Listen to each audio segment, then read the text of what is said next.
ಓಂ ಶ್ರೀ ಗುರು ಬಸವಲಿಂಗಾಯ ನಮಃ. ಸರ್ವರಿಗೂ ಭಕ್ತಿಯ ಶರಣಾರ್ಥಿಗಳು. ತರಂಗಿಣಿ ವೀರವಿರಾಗಿಣಿ ಅಕ್ಕ ಮಹಾದೇವಿ ತಾಯಿಯವರ ಜೀವನ ಚರಿತ್ರೆಯನ್ನು ಆಧರಿಸಿದ ಕಾದಂಬರಿ. ಈ ಕಾದಂಬರಿಯ ರಚನಾಕಾರರು ಜಗದ್ಗುರು ಮಾತೆ ಮಹಾದೇವಿ ತಾಯಿಯವರು. ಭಾಗ 3 ಗಮನ. ಇದರಲ್ಲಿ ಅಧ್ಯಾಯ 36 ಮೋಹಪಂಜರದಿಂದ ಮುಕ್ತಿ. ಈ ಅಧ್ಯಾಯದ ಕೊನೆಯ ಭಾಗ ಅಂದರೆ 3ನೇ ಪಾರ್ಟನ್ನು ಈ ಒಂದು ವಿಡಿಯೋದಲ್ಲಿ ನೋಡೋಣ. ವೈರಾಗ್ಯವಿಲ್ಲದಿದ್ದರೆ, ಪ್ರಾಕೃತಿಕ ಗುಣಗಳು ಅಳಿಯದಿದ್ದರೆ ಹೆಣ್ಣಾಗಲಿ ಗಂಡಾಗಲಿ ಆಧ್ಯಾತ್ಮ ಪಥದಲ್ಲಿ ಪೂರೈಸುವುದು ಬಲು ಕಷ್ಟ. ಹೆಣ್ಣಿನಲ್ಲಿ ಹೆಣ್ತನ, ಲಜ್ಜೆ, ದುರ್ಬಲತೆಗಳಿದ್ದರೆ ಅವುಗಳಿಗೆ ಪುರುಷನು ಮಾಯೆ. ಹಾಗೆಯೇ ಕಾಮ ಅಹಂಕಾರಗಳಿದ್ದರೆ ಪುರುಷನಿಗೆ ಸ್ತ್ರೀಯು ಮಾಯೆ. ಈ ಮಾಯತನ ಹೆಣ್ಣು ಗಂಡು ಎಂಬ ಶರೀರಕ್ಕೆ ಸಂಬಂಧವಲ್ಲ, ಮನಸ್ಸಿನ ಸಂಬಂಧ. ನೋಡಲಿಕ್ಕೆ ಹೆಣ್ಣಾದರೂ ಮಾನಸಿಕವಾಗಿ ಪ್ರಾಕೃತಿಕವಾಗಿ ಹೆಣ್ತನವನ್ನಳಿದುಕೊಂಡ ನನಗೆ ಮಾಯೆಯಾಗಲಿ ಮರೆವಾಗಲಿ ಅಭಿಮಾನವಾಗಲಿ ಏನೂ ಇಲ್ಲ. ಯಾವುದೂ ನನ್ನನ್ನು ಆಮಿಷವಾಗಿ ಕಾಡಲಾರದು, ಪತನಿಸಲಾರದು. ಆಗಲಿ ಮಗಳೇ, ನಿನ್ನ ವೈರಾಗ್ಯದ ಬಗೆಗೆ ನಮಗೆ ಸಂಶಯವಿಲ್ಲ. ಗುರಿ ಮುಟ್ಟಬಲ್ಲೆನೆಂಬ ಆತ್ಮವಿಶ್ವಾಸ ನಿನಗೂ ಇದೆ. ಆದರೆ ನಮ್ಮ ಸುತ್ತಲೂ ಒಂದು ಜಗತ್ತು ಇದೆಯಲ್ಲವಾ? ಅಲೋಕದ ನಡೆಗೆ ವಿಪರೀತವಾಗಿ ನಡೆದರೆ ಎಂತೆಂತಹ ಅಪವಾದಗಳನ್ನು ಎದುರಿಸಬೇಕಾಗುವುದು. ಜನರು ಎಂತಹ ಕಟು ಮಾತುಗಳನ್ನಾಡುವರು. ತಾಯಿ ತಂದೆಯರ ರಕ್ಷಣೆಯಲ್ಲಿದ್ದು ಸಾಧನೆ ಮಾಡಿದರೆ ಆಡುವ ನಾಲಿಗೆ ಅಷ್ಟೊಂದು ಸಡಿಲವಾಗವು. ಓಂಕಾರ ತಡೆದು ನುಡಿದ. ಮಹಾದೇವಿ ಕ್ಷಣಕಾಲ ಮೌನವಾದಳು.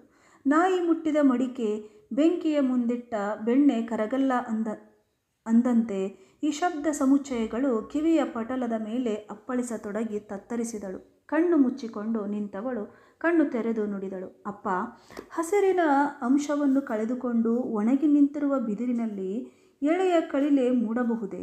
ನೀರಿನ ಅಂಶವನ್ನು ಆವಿಯಾಗಿಸಿಕೊಂಡು ಸುಟ್ಟ ಮಡಿಕೆ ಒಡೆದರೆ ಹಸಿಯ ಮಣ್ಣಿನೊಡನೆ ಬೆರೆಯಬಹುದೇ?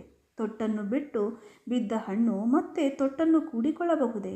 ಹಾಗೆಯೇ ನಿರ್ಮೋಹತ್ವವನ್ನು ಹೊಂದಿದ ನನ್ನಲ್ಲಿ ಸಂಸಾರ ವಾಸನೆಯ ಕಳಿಕೆ ಮೂಡಲಾರದು. ಜ್ಞಾನಾಗ್ನಿಯಲ್ಲಿ ಸುಟ್ಟು ಈ ಶರೀರದ ಘಟವು ಪೂರ್ವಾಶ್ರಮವನ್ನು ಬೆರೆಯಲಾರದು.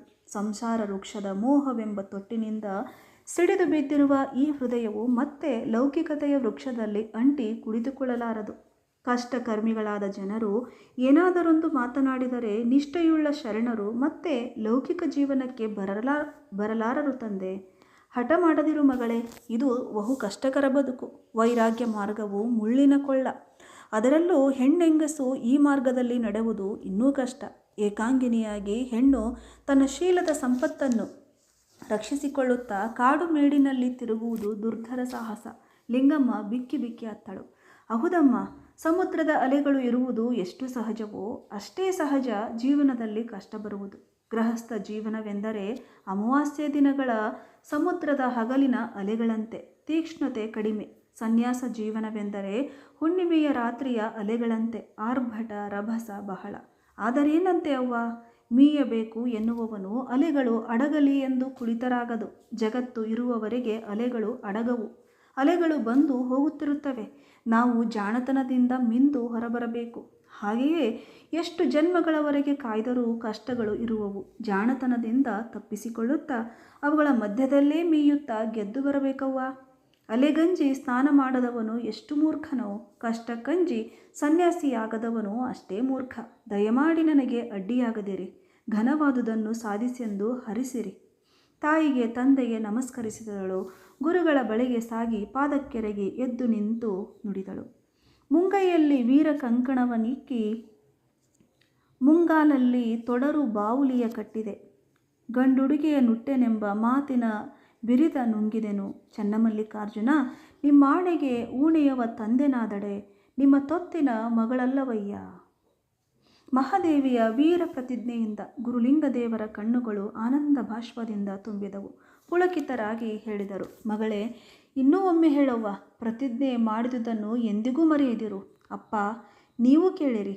ನನ್ನ ಮುಂಗೈಯಲ್ಲಿ ರುದ್ರಾಕ್ಷಿಯ ಕಂಕಣವ ಕಟ್ಟಿದ ವೀರ ಆಧ್ಯಾತ್ಮ ಯೋಧಳು ನಾನು. ಮಾನಸಿಕವಾಗಿ ಗಂಡು ಭಾವದ ಉಡುಗೆಯನ್ನು ಹುಟ್ಟಿರುವೆ. ಹೆಣ್ಣೇನು ಗಂಡಿನೊಡನೆ ಸ್ಪರ್ಧಿಸಬಲ್ಲಳು ಎಂಬ ಲೋಕದ ಆಹ್ವಾನವನ್ನು ಎದುರಿಸಿ ನಿಲ್ಲುವೆ. ನಿಮ್ಮಾಣೆಗೂ ಶಿವನಾಣೆಗೂ ಈ ಪೈಜೆಯಲ್ಲಿ ಒಂದಿನಿತು ಸೋತರು ನಿಮ್ಮ ಮಗಳಲ್ಲ ಎಂದು ತಿಳಿದು ಬಿಡಿರಿ. ವೀರಾವೇಶದಿಂದ ಹೇಳಿ ಮಹಾದೇವಿ ಮುಂದೆ ನಡೆದಳು. ಓಂಕಾರನ ಹೃದಯವು ಭಾರವಾಗಿ ಕಂಠ ಉಬ್ಬಿತ್ತು. ಲಿಂಗಮ್ಮ ಗಟ್ಟಿಯಾಗಿ ಅಳತೊಡಗಿದಳು. ದುಕ್ಕುತ್ತಲೇ ಹೇಳಿದಳು, ಮಾದೇವಿ, ಮಾಧು, ಕಲ್ಯಾಣಕ್ಕೆ ಹೋಗಿ ಶರಣರ ದರ್ಶನ ಮಾಡಿಕೊಂಡಾದರೂ ಬಂದು ಬಿಡು ಮಗಳೇ. ಮಹಾದೇವಿ ಹಿಂತಿರುಗಿ ನೋಡಿ ನಿಂತಳು. ಅವ್ವ, ಸುಳ್ಳು ಆಶ್ವಾಸನೆ ನೀಡಿ ನಂಬಿಸಿ ಹೋಗುವವಳಲ್ಲ ನಾನು. ದುಃಖವನ್ನು ಸಹಿಸುತ್ತಾಯಿ. ಅಲ್ಲ, ಇದನ್ನು ಶಿವಪ್ರಸಾದವೆಂದು ಸ್ವೀಕರಿಸವ್ವ. ನಾನೆಂದೂ ಇತ್ತ ಬರೆನು. ಉಪಮಾತೀತರರು, ರುದ್ರ ಗಣಗಳು, ಅವರೆನ್ನ ಬಂಧು ಬಳಗಗಳು. ನಮ್ಮ ಶ್ರೀಶೈಲ ಚನ್ನಮಲ್ಲಿಕಾರ್ಜುನ ಒಲಿದೆಡೆ ಮರಳಿತ್ತ ಬಾರೆ ನಮ್ಮ ತಾಯಿ. ಎಲ್ಲರಿಗೂ ಶರಣು ಶರಣಾರ್ಥಿ. ಇಷ್ಟು ನುಡಿದು ಹೆಜ್ಜೆಗಳನ್ನು ತ್ವರಿತಗೊಳಿಸಿದರು. ಲಿಂಗಮ್ಮನ ದುಃಖ ಅಳತೆಗೆ ಮೀರಿತ್ತು. ಪುನಃ ಏನನ್ನೋ ನೆನಪಿಸಿಕೊಂಡು ಮಾದೇವಿ ಎಂದು ಓಡಿದಳು. ಮತ್ತೆ ಮಗಳನ್ನು ಬಿಗಿದಪ್ಪಿ ಮುಖವನ್ನು ನೇವರಿಸಿದಳು. ಮಗು, ಅಂಗೈಯ ಅರಗಿಳಿಯಂತೆ ಸಾಕಿದೆನಲ್ಲ, ಎಷ್ಟು ಸುಖವಾಗಿ ಉಣ್ಣಿಸಿದೆ, ಉಡಿಸಿದೆ, ಜೋಗುಳ ಹಾಡಿ ಮಲಗಿಸಿದೆ ಕಂದ. ಅಲ್ಲೆಲ್ಲ ಅಲಿಯುವಾಗ ನಿನಗೆ ಯಾರೊಬ್ಬ ಉಣ್ಣಿಸುವರು? ರಾತ್ರಿ ವೇಳೆ ಮಲಗಿಕೊಂಡಾಗ ಉರುಳಾಡಿ ದುಪ್ಪಟ ಏನಾದರೂ ಸರಿದು ಚಳಿಯಾಗುತ್ತಿದೆಯೇನೋ ಎಂದು ಎಷ್ಟು ಸಲ ಎದ್ದೆದ್ದು ಗಮನಿಸಿ ಜಾರಿದ್ದರೆ ಹೊದ್ದಿಸುತ್ತಿದ್ದೆನಲ್ಲ ಚಿನ್ನ. ಚಳಿಯಲ್ಲಿ ನಡುಗಿದರೆ ಇನ್ನು ನಿನಗೆ ಹೊದ್ದಿಸುವವರಾರು? ഇരുಳನ್ನು ಎಲ್ಲಿ ಮಲಗಿ ಕಳೆಯುವೆ? ತುಂಬು ಪ್ರಾಯದ ಮಗಳು, ನಿನ್ನ ಜೊತೆಗೆ ಯಾರೂ ಇಲ್ಲ. ಮಗಳೇ, ನನ್ನ ಅರಗಿಳಿ ಕಣ್ಮಣಿ, ನಿನ್ನ ಗತಿ ಏನವ್ವ? ಹೋಗಲಿ, ಕಲ್ಯಾಣದವರೆಗೆ ಸಂಗಡ ಯಾರನ್ನಾದರೂ ಕಳಿಸುತ್ತೇವೆ. ಅಷ್ಟಕ್ಕಾದರೂ ಒಪ್ಪು. ಬಿಗಿದಪ್ಪಿದ ತಾಯಿಯ ಕಣ್ಣೀರು ಧಾರೆಯಾಗಿ ಹರಿದು ಮಹಾದೇವಿಯ ಕೂದಲು ಒದ್ದೆಯಾಗಿ ತಾಯಿಯ ದುಃಖವನ್ನು ಕಂಡು ಗಾಳಿಗೆ ಸಿಕ್ಕ ಹುಲ್ಲು ಕಡ್ಡಿಯಂತೆ ತತ್ತರಿಸತೊಡಗಿದಳು. ಅವ್ವ, ನನ್ನ ಬಿಡವ್ವ, ಈ ಮೋಹದ ಅಪ್ಪಿಗೆಯನ್ನು ಸಡಿಲಿಸವ್ವ. ನಿನ್ನ ಪ್ರಶ್ನೆಗಳಿಗೆ ಉತ್ತರ ಬೇಕೇ? ಇದೋ ಕೇಳು. ಹಸಿವಾದೊಡೆ ಊರೊಳಗೆ ಭಿಕ್ಷಾನ್ನಗಳುಂಟು. ತೃಷೆಯಾದೊಡೆ ಕೆರೆ ಹಳ್ಳ ಬಾವಿಗಳುಂಟು. ಅಂಗಶೀತಕ್ಕೆ ಬೀಸಾಟ ಅರಿವಿಗಳುಂಟು. ಶಯನಕ್ಕೆ ಹಾಳು ದೇಗುಲಗಳುಂಟು. ಚನ್ನಮಲ್ಲಿಕಾರ್ಜುನಯ್ಯ, ಆತ್ಮಸಂಗಾತಕ್ಕೆ ನೀನೆನಗುಂಟು. ತಾಯಿಯ ಕೈಗಳನ್ನು ಕೊಸರಿಕೊಂಡು ನಡೆಯತೊಡಗಿದಳು. ಹೋಗು ಗಿರಿಜವ್ವ, ಲಿಂಗಮ್ಮನನ್ನು ತಡೆದು ಕರೆದುತಾ ಗುರುಲಿಂಗದೇವರು ಹೇಳಿದರು. ಲಿಂಗಮ್ಮ, ನೀನು ಬಯಸಿ ಬಯಸಿ ವ್ರತ ಮಾಡಿ ಇಂತಹ ಮಗಳನ್ನು ಹಡೆಯುವುದರ ಬದಲು ಒಂದು ಕಲ್ಲನ್ನು ಎತ್ತಿದ್ದರೆ ಎಷ್ಟೋ ಚೆನ್ನಾಗಿತ್ತು. ಹೃದಯವಿಲ್ಲದ ಶಿಲಾವಿಗ್ರಹವಿದು. ಅದಕ್ಕೆ ನಿನ್ನ ಕಣ್ಣೀರು ಸೋಂಕಲ್ಲ, ದುಃಖ ಕಾಣಲ್ಲ, ಮಾತು ಕೇಳಲ್ಲ. ಕ್ರೌರ್ಯದ ಮುದ್ದೆ. ಏನು ಸನ್ಯಾಸವೋ ಸುಡುಗಾಡೋ. ಶಿವಮೂರ್ತಪ್ಪ ನುಡಿದಾಗ ಮಹಾದೇವಿಯ ಹೃದಯವು ಗಾಳಿಗೊಡ್ಡಿದ ಸೊಡರಿನಂತೆ ಹೊಯ್ದಾಡಿತು. ನಾನು ಕಲ್ಲೇ?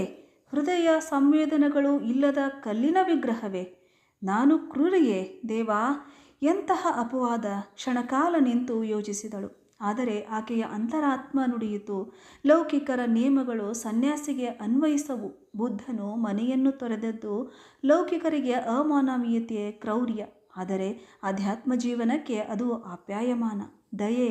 ಕೇವಲ ತನ್ನವರನ್ನು, ತನ್ನಂತಹವರನ್ನು ಮಾತ್ರ ಪ್ರೇಮಿಸುತ್ತಾ ಹೆಂಡತಿ ಮಕ್ಕಳಿಗಾಗಿ ಅಹೋರಾತ್ರಿ ದುಡಿಯುವ ಸಂಸಾರಿಯ ಸ್ವಾರ್ಥಕ್ಕೂ ಎಲ್ಲರಿಗಾಗಿ ಬದುಕಿ ಅತಿ ಕಷ್ಟಕರವಾದ ಮೋಹದ ಪಂಜರವನ್ನು ದಾಟಿ ಲೋಕಕ್ಕಾಗಿ ದುಡಿಯುವ ಸನ್ಯಾಸಿಯ ತ್ಯಾಗಕ್ಕೂ ಹೋಲಿಕೆ ಎಲ್ಲಿ? ವ್ಯಾಮೋಹದ ಬಲೆಯಿಂದ ಬಿಡಿಸಿಕೊಳ್ಳಲಾರದೆ ವಿಲಿ ವಿಲಿ ಒದ್ದಾಡುತ್ತಾ ಬಿದ್ದಿರುವವರು ಸಾಧಿಸಿದಾಗ ತ್ಯಾಗಕ್ಕೆ ತಲೆಬಾಗಿ ಗೌರವಿಸುವರು. ಅವನ ನಿಸ್ವಾರ್ಥ ದುಡಿಮೆಗೆ ಪುರಸ್ಕಾರ ನೀಡುವರು.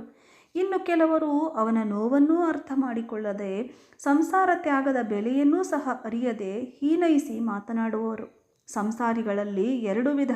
ಒಬ್ಬರು ತಮಗಾಗದ ನಿರ್ಮೋಹತ್ವವನ್ನು, ಸನ್ಯಾಸಿಯು ಇವೆರಡನ್ನೂ ಗಮನಿಸದೆ ಗುರಿಯ ಕಡೆಗೆ ದೃಷ್ಟಿ ಇರಿಸಿ ದೈವೀ ಸಾಕ್ಷಿಯಾಗಿ ಮುಂದೆ ಸಾಗಬೇಕು.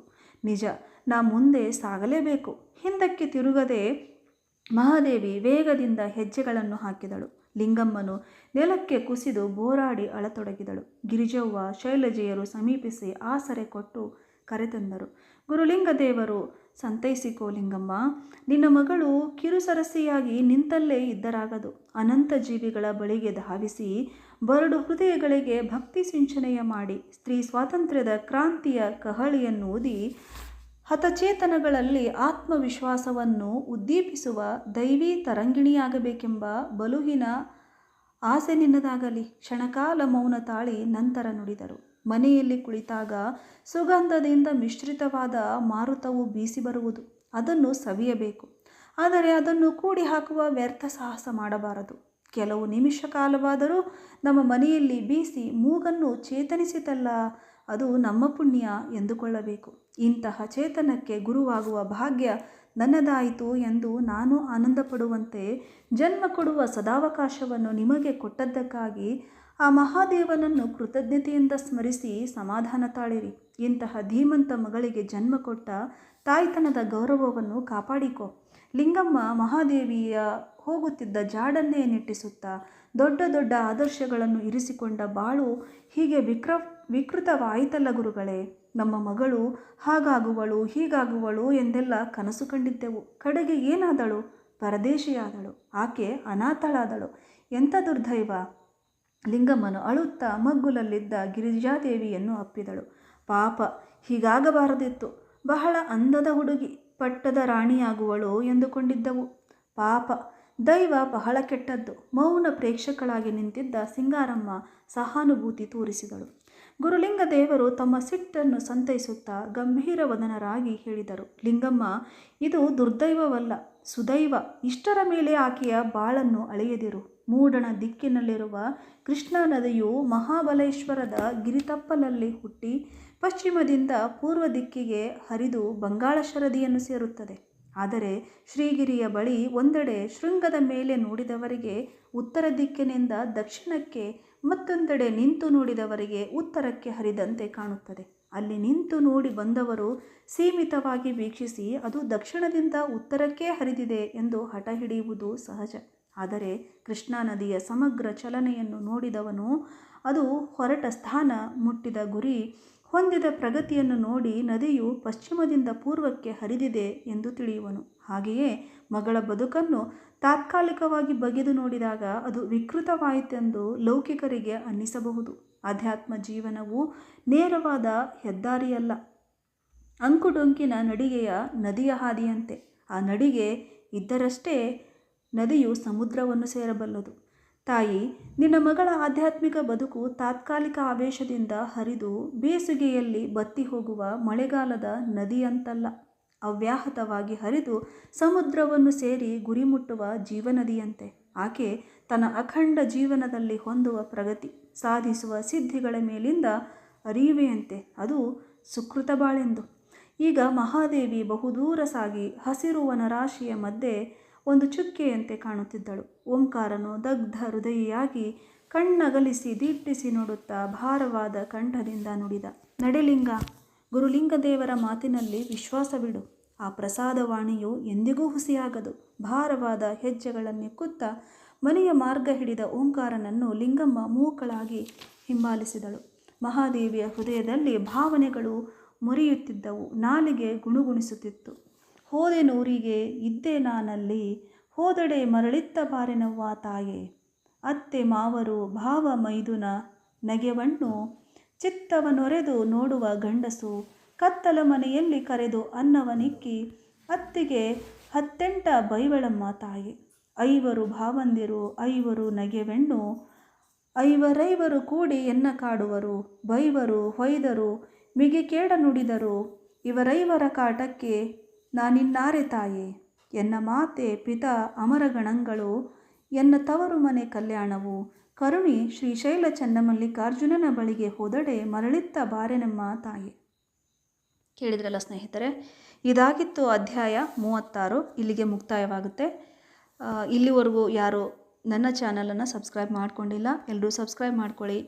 ನಾನು ಅಪ್ಲೋಡ್ ಮಾಡಿದ ತಕ್ಷಣ ನಿಮಗೆ ನೋಟಿಫಿಕೇಷನ್ ಬರುತ್ತೆ. ನಿಮಗೆ ಸಮಯ ಇದ್ದಾಗ ಕೇಳಿ ಆನಂದ ಪಡಬಹುದು. ತುಂಬ ಅದ್ಭುತವಾದ ಅಧ್ಯಾಯ ಇದು. ಯಾರು ತಪ್ಪಿಸ್ದೆ ಕೇಳಿಸ್ಕೊಳ್ತೀರಲ್ವಾ? ಎಲ್ಲರಿಗೂ ಭಕ್ತಿಯ ಶರಣಾರ್ಥಿಗಳು.